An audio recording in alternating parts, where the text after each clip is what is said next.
يعني بهذا المقطع راح يبين لك الإنسانية والتربية. هذا بيتي وهذا جيراني يريد يطبخ باش كاتب. جاري العزيز، أود أن أعبر عن اعتذاري لقطع الطريق عنك لإقامة طبخ لله جل جلاله وبثواب الإمام الحسين عليه السلام، وإني أقدر جيرتك وأثمن السلامة والسكينة في محيطنا المشترك، كما أوصانا الرسول محمد صلى الله عليه وآله: من كان يؤمن بالله واليوم الآخر فلا يؤذي جاره، وذلك يوم الخميس المصادف 10/7/2025. أخوكم أبو ميث من قرعة، ونعم الجار وإن شاء الله واصل.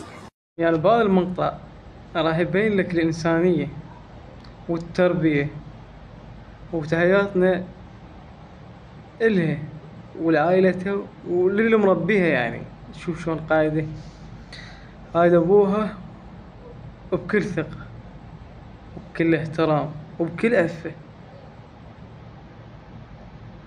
يعني لو هيك بنت لو بعد ما ترات والله العظيم.